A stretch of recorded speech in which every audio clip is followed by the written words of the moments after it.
एक बड़ी खबर वैगनर चीफ को लेकर आ रही है। मनीष झा ये खबर ब्रेक कर रहे हैं। खबर लेकर आई है पीसीआर। वैगनर चीफ को लेकर अभी की सबसे बड़ी खबर, बगावत के बाद पुतिन और प्रिगोजिन में मुलाकात हुई थी। यानी पुतिन और प्रिगोजिन मिले थे। बगावत के 5 दिन बाद दोनों की मुलाकात हुई थी। 29 जून को क्रेमलिन में दोनों के बीच मीटिंग हुई थी। तो क्या ये सारा गुस्सा, ये सारी रुसवाई, ये दिखावा है? क्या पुतिन और प्रिगोजिन एक दूसरे से अभी भी वैसे ही मिल रहे हैं जैसा इस बगावत के पहले मिल रहे थे? सीधे चलते हैं मनीष झा के पास। मनीष, ये क्या माजरा है?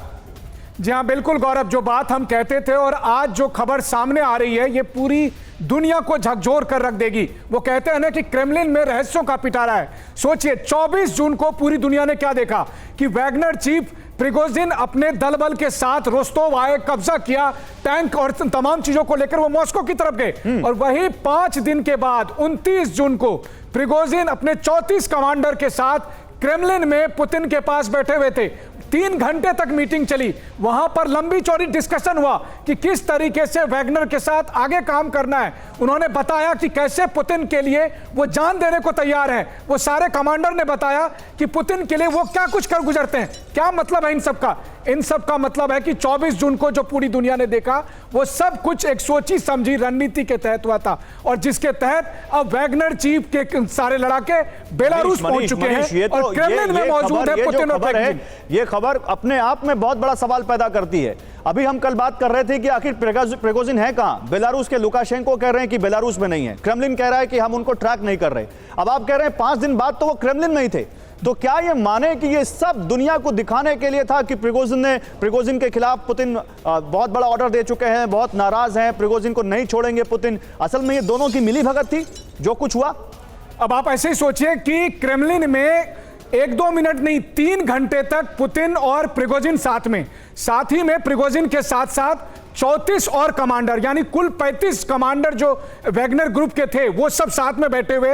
एक के बाद एक बात हुई और बात करने के बाद उन सब ने ये कहा कि हम आपके लिए जान देने को तैयार हैं, हम रूस के लिए लड़ना चाहते हैं, हमने रूस के लिए लड़ाई ली, हमारी जो शिकवा शिकायत थी वो इंटरनल शिकवा शिकायत थी, कोई बगावत नहीं थी। और इस तरह से आप सोचिए, कुल मिलाकर यह है कि जिस वैगनर की बगावत को लेकर पूरी दुनिया, खास करके वेस्ट, ये उम्मीद बांधे हुए था कि बस प्रिगोजिन पहुंचे, प्रिगोजिन क्रेमलिन पहुंचे, बस 24 जून को नहीं पहुंचे थे, वो 29 जून को आए और पुतिन के साथ बैठकर उन्होंने जो भी लंच किया, डिनर किया, और 3 घंटे के बाद वो चले गए। तो पश्चिमी दुनिया के पास जो खबरें थी उनसे साफ अलग। सोचिए पुतिन के दिमाग में क्या चल रहा होगा। पुतिन ने किस तरह से प्रिगोजिन को लेकर पूरी दुनिया में कैसा भ्रमजाल बनाया, जिसमें आखिरकार शतरंज की वो चाल जिसमें आपको लगता तो कोई और है सामने, लेकिन असल में निशाना कहीं और से बनाया जा रहा होता है। बिल्कुल सही कहा आपने, बिल्कुल सही कहा, और यही हुआ है इस पूरे एपिसोड में। और इसलिए मैं कहता हूं कि क्रेमलिन क्या सोचता है उसे कई महीनों के बाद अमेरिका को भनक लगती है। बस इस बारे में अपने एक्सपर्ट से भी एक राय ले लेते हैं छोटी सी, फिर तुरंत आगे बढ़ते हैं। अम्बेसडर मल्होत्रा, आपका इसमें क्या मानना है? क्या ये दुनिया को दिखाने के लिए था जो कुछ हुआ, और जो मनीष खबर ब्रेक कर रहे हैं, क्या अब ये पूरा मसला साफ करती है? गौरव, देखिए, मैं ये नहीं मानता कि दुनिया को दिखाने के लिए कोई भी अपनी कमजोरी एक्सपोज नहीं करेगा। जब युद्ध ऐसे क्षणों में गुजर रहा है तो पुतिन डेफिनेटली ये नहीं चाहेंगे कि कोई भी ऐसा नैरेटिव दुनिया में जाए कि वो कमजोर है या उनके अपने ही आदमी उनके खिलाफ खड़े हो गए। मुझे लगता है इसे सिक्वेंशली देखिए, प्रिगोजिन की असली नाराजगी जो थी वो डिफेंस मिनिस्टर के साथ थी और कुछ आर्मी जनरल्स के साथ थी, और जो उन्होंने बार बार उसका इजहार किया था, आज से नहीं, कई हफ्तों से कह रहे थे वो उसको। इस बीच में वो एक लाइन क्रॉस कर गए थे और उसके बाद पुतिन ने बड़ी ही कड़ा उसके खिलाफ जो है फैसला लिया था, इन सबको पनिश किया जाएगा।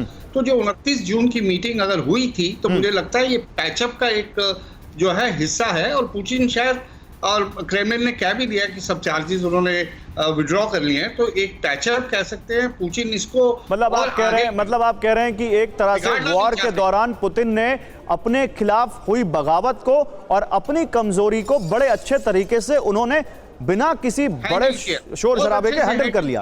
ये आप कह रहे हैं, ये बड़ी बात है जो आप कह रहे हैं।